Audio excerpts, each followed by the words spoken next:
ቀንጨብ አድርጌ የማሳያችሁትን ስህተት እናንተ የምትደግሙ ወይም ደግሞ በሰው ቤት አረብ ሀገር ተቀጥራችሁ አላማ ኖሯችሁ ሰው ቤት መታችሁ ስንት ዋጋ ከፍላችሁ ሰው ቤት ከመጣችሁ በኋላ ሰው ቤት ከተቀጠራችሁ በኋላ ግን ዛሬ ቀንጨብ አድርጌ የማሳያችሁን ስህተት እናንተ የምትደግሙት ከሆነ እመኑኝ ውጤታማ አትሆኑም። ትልቅ ችግር ውስጥ ነው የምትገቡት ማለት ነው። በተለይ አዲስ ለመጡ የማዳም ቅመሞች ሼር አድርጉልኝ ይሄንን ቪዲዮ እና ደግሞ ሁለት ሆናችሁ የምትሰሩ አንድ ቤት የማዳም ቅመሞች ወይም ደባል ሆናችሁ እንዴት ነው ጽዳትና ምግብ ሆናችሁ የምትሰሩ የማዳም ቅመሞች ይህ ቪዲዮ በጣም ይጠቅማችኋልና እስከ መጨረሻው ይዩት። ቀንጨብ አድርጌ አሳያችኋለሁ። ውድ ቤተሰቦቼ አይናለም ነኝ። ሀገሬ ዩቲዩብን ሰብስክራይብ ላይክ እያደረጋችሁ አበረታቱኝ።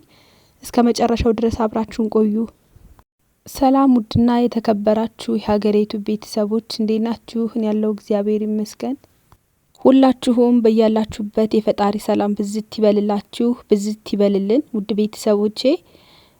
ቤተሰቦች መግቢያዬ ላይ ቀንጨብ አድርጌ ለመናገር እንደሞከርኩት ዛሬ የማሳያችሁን ቪዲዮ እናንተ የምትደግሙት ከሆነ መኑኝ በጣም በቃ ህይወታችሁ ይከብዳል። አላማችሁም ላታሳኩት ትችላላችሁ።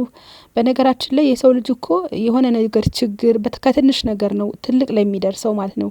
ይሄ ነገር ጉዳት ያደርስብኛል ብላችሁ ያላሰባችሁት ወደ ትልቅ ነገር ተጋኖ ትንሽ የተባለችዋ ብዙ ችግርና ትልቅ ችግር ሊያመጣ ይችላልና እባካችሁ ሁሉም ሰው ከተከባበረ ማለት ሁሉም የራሳችንን ስራ አክብረን የምንሰራ ከሆነ ምንም መናቆርም ሆነ መጣላት ምንም አያስፈልግም ማለት ነው።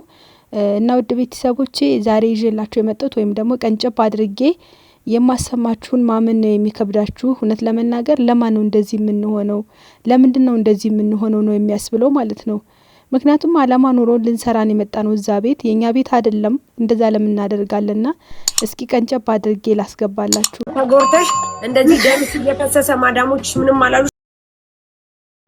ቤተሰቦቼ እንግዲህ እንደሰማችሁት ነው። እውነት ለመናገር በጣም ነው ይወን እንዴት ነው እንዴ በዚህ ልክ ለምን የሚያስብል ነገር አለ? ለምን በሰው ቤት ለምን ለጊዜያዊ ማለት እዛ ቤት እኮ አንኖርም አይደለ? እድሜ ዘላለማችን አንኖርም ሁላችንም እስከሆነች ጊዜ ነው ወይ ኩንተራታችን እስከሚያልቅ ነው የምንቆየው ወይ ደግሞ ኩንተራታችን እስከሚያልቅም ላንቆይ እንችላለንና በሰው ቤት በሰው በቃ እንዴት ነው ሊሰራ ተመቶ በሰው ቤት አላማ ያለው ሰው እንደዚህ መፈነካከት ደም በደም እስከመሆን ድረስ እንደዚህ እንትን ማለቱ በጣም ከባድ ነው። ቆይም አንድ ታሪክ ልንገራችሁማ ደግሞ ማለት ነው እዚሁ ላይ ብለ የተወራውን ሁለቱ ጽዳትና ምግብ ይጣላሉ ማለት ነው። ከዛ በአንዲት ተነስታ ተፈነክታታለች ልጅቷን።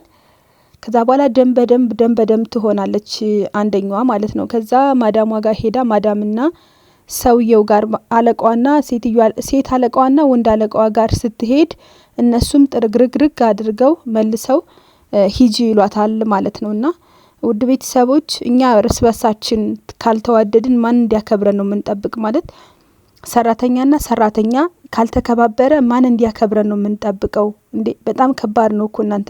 ሰው በራሱን እንትን ካላለ በጣም ከባድ ነው ማለት እኛ ራሳችንን ካላከበርን ሰው እንዲያከብረን አንጠብቅ። ከተናናቅን ሰዎችም ይንቁናል፣ አለቆቻችንን ማለት ነውና ባካችሁ እንደዚህ አታድርጉ። በጣም መጥፎ ነው። በተለይ አዳዲስ ለሚመጡ የማዳም ቅመሞች እናንተ ደግሞ 2 አመት 3 አመት የሰራችሁ የማዳም ቅመሞች እንደዚህ አታድርጉ እንዴ። እሷም እኮ እህትሽ ናት አይደል እንዴ? ምን ልትሰራ ነው የመጣች? ያላወቀችውን ነገር ብታሳውቂያት ምን ችግር አለው? እንደነገርኳችሁ 2 አመት ወይ ልንቀመጥ እንችላለን ወይም ላንቀመጥ እንችላለን። ያ ቤት የኛ አይደለም። የራሳችሁ የሚመስላችሁ ለምን ነው እንደዚህ የምታደርጉት? ኧረ ተው፣ በእውነት በጣም ከባድ ነው። እንደዚህ አታድርጉ።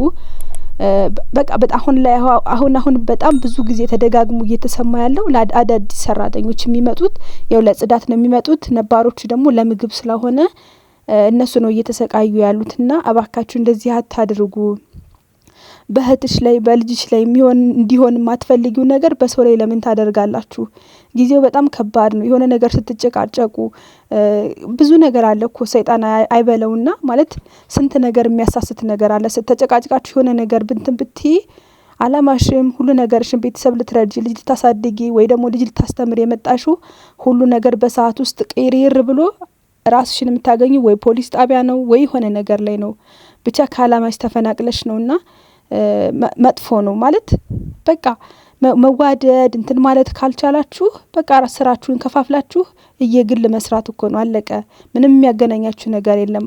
አንቺ ምግብ ላይ ነሽ፣ እሷ ጽዳት ላይ ነች። ምንም የሚያገናኛችሁ ነገር የለም እኮ ምንም። ደሞዝ የሚከፍላችሁ እነሱ፣ ምግብ የምትበሉ ከነሱ። ምንድነው እናንተን የሚያገናኛችሁ ነገር ምንድነው? በዚህ ልክ ሊያጨቃጭቀን ሊያደባድበን የሚያደርስ ነገር ምን አለ? እባካችሁ እንደዚህ አታድርጉ ውድ ቤተሰቦች። እንግዲህ ያቺ ልጅ ደም በደም ሆና አለቆቿ ላይ ስትሄድ እነሱም ጥርግርግ አድርገው እንዳልደማች እንዳልቆሰለች አድርገው ቆሌዋን ገፈው መልሰዋታል ማለት ነው። እባካችሁ እንደዚህ አታድርጉ ደግሞ ማለት ነው። እንደዚህ አዳዲስ የመጣችሁ ወይም ደግሞ በቃ ብቻ በሰራት ሁለታችሁ መስማማት ካልቻላችሁ ቢሮ ውሰጂኝ ማለት ነው። ማዳሟን ማለት ነው። በቃ አልፈልግም ወይ ቢሮ ውሰጂኝ ወይ አሳፍሪኝ አለቀ። ምክንያቱም ከራስ የሚብስ ነገር የለም። መጀመሪያ ራሳችንን እናስቀድም። እየተጨቃጨቅን ምን እያልን ነገ እኮ ምን እንደሚመጣ አይታወቅም። እቺ ትንሽ ነገር ያልናት እኮ ተራዝማ ብዙ ችግር ይዛብን ትመጣለችና ውድ ቤተሰቦች እንደዛ አታድርጉ ባካችሁ። እንደዚህ አታድርጉ። በእውነት በጣም ነው የሚደብረው። በጣም ነው የሚያስጠላውና እንደዚህ አታድርጉ። መዋደድ እንዴት ነው መከባበር? በጣም ካልቻላችሁ ምንም አያገናኛችሁም። አንደኛችሁ ለጽዳት ነው፣ አንደኛችሁ ደግሞ ይቅርታ ለምግብ ነውና ምንም የሚያገናኘን ነገር የለም። ብንችል እንዋደድ። ምን ችግር አለው? ምን ያቺ ስራ እኮ ነው ያገናኘችን።